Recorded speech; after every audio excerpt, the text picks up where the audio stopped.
Hi and welcome to another ink review. My name's Michael and today we've got a slightly different video for you. It's going to be a little bit longer, so settle in. Today we're looking at a series of inks. Now these are an Australian brand. This is Blackstone inks, which is a Queensland brand, and they've released a 6 ink series called The Colours of Australia. Now, these inks are really interesting. They come in probably one of the more interesting bottles, certainly not to necessarily look at, but in terms of the actual technology, if you will, of the bottle. They are I can't say the name, polypropylene. Someone will, correct me, I have no idea how to say it. And it's a practically indestructible plastic. They are reusable and really great bottles. One thing I also really love about it is the fact that you get that colour coming through the top, which when you store them this way, it lets you see right down sort of into the bottle. They are also really great value. These are the, I think there's a 60ml bottle, and you can buy the set of these inks for around, I think it's $70 to $80 for 6 inks, which comes down to only about sort of $12 a bottle, which is really great. These ones were provided for me for review by the manufacturer, but I didn't receive any compensation or anything for this review, just doing it because I love ink. So yes, it's a 6 colour series, and once again, sort of like some of the other Australian brands, showing the colours of Australia, hence the name of this lineup. So we start with the Sydney Harbour blue, which is a lovely darker but still quite vibrant blue. We get Daintree Green, which is stunning, really. A beautiful sort of green, not dissimilar from Irish green from Mont Blanc. Then we get Golden Wattle, which is a great colour but not so easy to sort of write with. You do need quite a wet pen for that one. Now, Reef blue. There are occasions where you write with this and you only see the sheen, hardly see the primary colour. You get Uluru Red, which is a pinky red, not quite what I'd consider an Uluru Red, but that's the name of the ink, and it has an interesting sort of gold sheen, but once again only where you put down a huge amount of ink. And then the last one is Black Stump. Now Black Stump is probably one of the more interesting colours in the lineup. It's considered by the company as a purplish black, but it really is amazing, where the shading actually brings out a brown, which I think is absolutely awesome, considering the name of the ink, Black Stump. It's sort of got a really good sort of burnt outbacky sort of feel to the ink. Here's some chromatography for the inks. First we get Sydney, Sydney Harbour blue, which is quite, it's basically a straight up blue. There's a hint of yellow at the top, but we just get a lot of sort of the light blue through to sort of aqua turquoise and a little bit of sort of darker blue. Daintree Green, I think it's based really off the same sort of blues as Sydney Harbour blue, but with that much more visible yellow coming through, which gives it the green, of course, and that green, it appears sort of just above the blue in the mix. Golden Wattle, once again, just a really lovely yellow, and not much else sort of coming through with that. Reef blue, it's that same blue, slightly lighter than Sydney Harbour blue, but more sort of turquoise, and sort of not really much else sort of going on in that one. Uluru Red, here's where you see some of the pink. There's not a lot of real red in this ink, in the chromatography. There's only a slight sort of hint around the top. Not even sure if the camera will really pick that up. But for me, the most interesting of the chromatography sets is Black Stump. So you get the purples and the greys, you get a little bit of black, and then you get this amazing yellow, which brings out the brown, of course, in the ink. I love the chromatography of Blackstone. I think it's absolutely beautiful. It's got a really unique quality that I haven't seen in another black. I don't want to even call the ink a black. It's not what it is. It's got so much depth.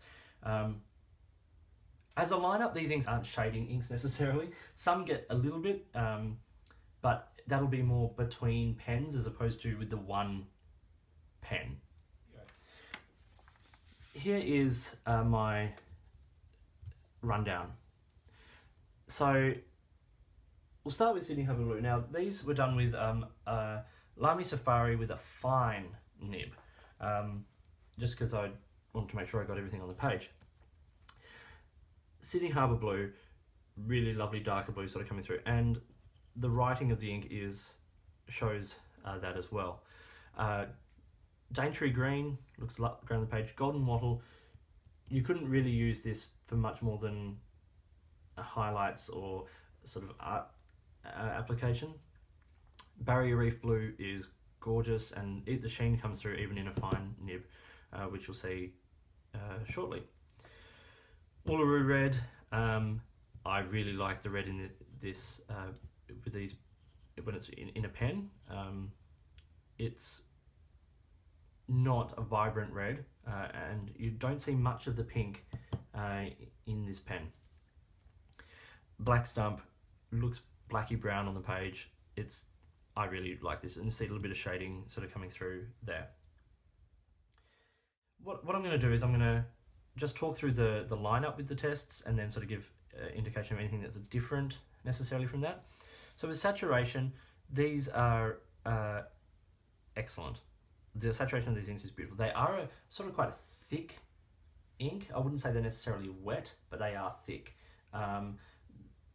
You can feel the flow is different from the pen to say a Diamine or an Iroshizuku or something like that. These are thick inks, and they lay down on the page very thick, which is nice. Shading across the board is low. You get some in the green and a little bit in the yellow, mainly around the edge of the haloing. But in the writing, there's not a huge amount of shading. So there's some, but not a huge amount. Sheen, two of these inks sheen like no one's business. Sydney Harbour Blue and Barrier Reef Blue are amazing sheening inks. As you can see from the picture I'm showing now, they just really sheen so heavily. The others, you get a little bit on the Daintree Green, a tiny amount on Uluru Red, but only where you put down bucket loads of ink. As I said, flow and lubrication is generally really good. They are quite thick inks. The only one that seemed to have the most issue, I suppose, was Golden Wattle. It's not as even a flow as the others. And I think that was also represented in the slightly better dry time. They're pretty slow drying inks. Depending on the paper you're looking at, sort of on higher end papers, easily 30 plus seconds for this ink to dry. Water resistance. Now, let's look at this water resistance. These aren't water resistant inks. They're not designed to be. This sort of drip test sort of stuff takes away most of the detail, and in some cases even most of the ink altogether. And the pass with the cotton bud over, there were numbers written 1 through to 7 on each of those, and they've basically been completely eradicated. Black Stump probably held on the best, but really you can't read anything that was there. So they are certainly not water resistant inks by any stretch. Cleaning is good for the most part. There's a bit of an issue occasionally with the blues, and the Uluru Red was actually quite hard to clean. It stained the converter. I actually had to use some detergent to clean the converter, but other than that, they really clean fairly easily. And when I say I had to use some detergent, like, it was quick and it was easy. It had left a little bit of a mark in the converter. Bleed is good to excellent. You'll see on some other paper in a minute, but just on this paper, there's virtually nothing. Really, there is nothing other than where we laid down a lot of ink, and that was only with a couple of them. And feathering, yeah, once again, because they're reasonably thick inks, even on the cheaper paper, you're really not seeing much at all. So, you know, they're quite sort of well-behaved inks. Let's look at on some other paper. So I've just basically done a really quick little example of these inks, and you can see how well this ink pops on the page, and you know, any sheening is just going to shine through without any problem. You know, the bottom three, Daintree Green, Sydney Harbour Blue and Barrier Reef Blue, all sheen fairly readily. And no bleed. It does show through. These are thick, vibrant inks, you know, so you are going to get some ghosting, but really nothing else. Here is the Reflex copy paper.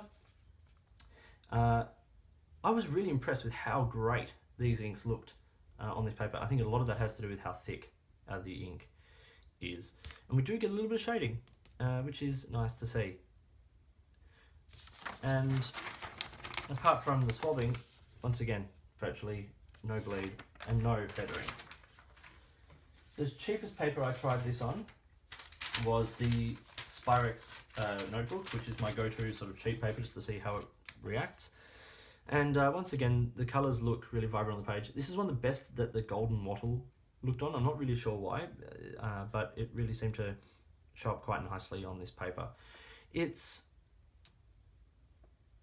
slight little tiny bits of feathering on this paper, but not enough to say that it feathers. This is cheap paper, and you know, there's a little bit of bleed here and there, but really it's pretty good. I'm really impressed, really impressed. As far as scoring goes, what I've done is I've scored each ink, and then I've scored the line, and it's you know, it's pretty great. Sydney Harbour gets a 4.5. It's 4s and 5s across the board. Like that, the X factor with that ink is the sheen, and it's a beautiful blue to start with, but that sheen is gorgeous. The performance is excellent. The value is really good. As I said, about $12 to $14 a bottle, depending on how you buy it. For the 60ml bottle, value across the line is really great. Daintree Green, the X factor, like it does sheen a bit, but you can't really see that in the writing. There's a little bit of shading, but otherwise it's a fairly sort of flat ink. Actually, that's the same with the golden wattle and the black stump in that respect. Black stump probably could have a higher X factor due to the interesting sort of color of that sort of brown coming through. But yeah, Daintree Green got a 3.5. Same as the golden wattle. It's beautiful and it's nice to use, and I like that occasionally, but I would find it hard to find a use myself for an ink of that color. I know lots of people use yellows, but a lot of people, it's just too light on the page. You do need to use it in a wet pen. Barrier Reef Blue gets a 4.5. This was so close to getting higher than that. If it cleaned easier, it would probably have got a higher mark, and because it is a great ink. I like how thick that ink is, that and the Uluru Red particularly. They write so beautifully, feel so good out of the pen. Uluru Red gets a 4, and Blackstone gets a 3, but it's probably higher than a 3, but in this sort of scoring, that's sort of where it ended up. You know, it's a really interesting ink, and one that I can see myself using a lot.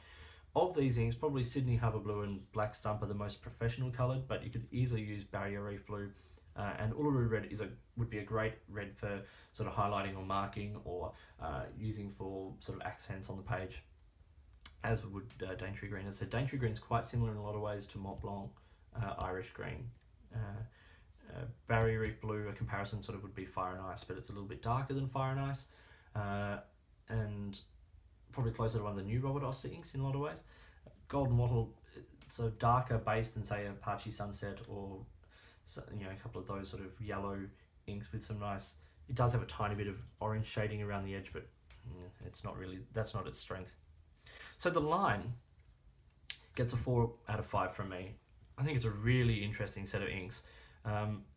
Really great sort of basic colours that you need in your collection for everyday use and for interesting uses, and they are well behaved, and the bleeding is so minimal that you can use it on just about anything. And yeah, the X factor, the sheen of a couple of those inks is really impressive, and the colours are so vibrant. Yeah, it's just a really good lineup of inks. Now, so yeah, that is the Colours of Australia lineup, but this ink, Blackstone inks, as I said, comes out of Queensland, and they are available through a couple of retailers, but mostly their own website, which I will link to below, which is Just Right. And it's a company that I'm interested in seeing more from. I've got a couple of other of their inks, a Permanent Black, which the review will be coming up in the next sort of week or so. But one thing that they're starting is a new lineup of inks called Scents of Australia. And I've been able to preview one of those, which is Australian Bush, in the smaller 30ml bottle. Once again, same plastic. You can feel actually how sturdy these bottles are. They're really good. You can also buy them in other formats as well. I think you can buy, particularly the Colours of Australia at the moment, in much larger bottles, and also in I think you can buy them in bags for refilling of these bottles, which, because they are these reusable bottles, is a really nice sort of feature. Anyway, at the moment we're talking about Australian Bush. Just do a very quick rundown of this ink. It's a really cool eucalyptus green. I love the colour of this ink. It's actually one of my favourite colours of ink that I've found in the last little while. I think it's absolutely beautiful. As the name suggests, Scents of Australia, these inks are scented, and this one has like a eucalyptusy, wattly sort of smell, and it's really nice. It's subtle, and you certainly don't get it once the ink's on the page, but if you smell the ink from the bottle, or when you open up the pen for the first time in a little while, you do get a nice sort of sense of that smell coming through. The chromatography for this ink is awesome. Like most greens, you get a mix of blues and yellows, but there is so much yellow in this ink and this sort of nice dusty blue that you really see an interesting mix of colours on the page. Now, I've just done a couple of really basic sort of writing examples just to show you more what this ink is like and my impressions of it. So, as I said, Australian Bush, Blackstone. This was done once again with a Alami with a fine nib, and you can see that the saturation of this ink is really good. It is sort of dark, but sort of punchy, and there's a little bit of shading to be had, which is nice. Not a huge amount, but a little bit. Flow is excellent, and dry time is fair. It's not a super wet ink, which I like. Cleaning was pretty good, and yeah, it's a nice sort of eucalyptusy sort of colour green. In terms of the bleed and everything, no, not on this ink paper, not at all. It's great, like even with the swabbing, brilliant. On some other papers, we have it on the Tomah River, at the bottom of the Colours of Australia page here. So looks great on this page. There's not, like, the shading is absolutely minimal, and there's no sheen, but just that base primary colour I really like. So this is like a eucalyptusy gum sort of green. On the cheaper papers, we have it on the Reflex paper, and really flat, but once again, it's really well behaved. There's no bleeding at all, no feathering, nothing. And the same on the cheaper Spyrex paper. That green is so interesting. The green just changes paper to paper. Compare that to the Tomah River. It's a lighter, more khaki green, which is really cool. I really like it. I really like this particular ink. I'm really excited to see how the line develops. Water resistance is once again on sort of the lower side, as you can see from that one, but also here.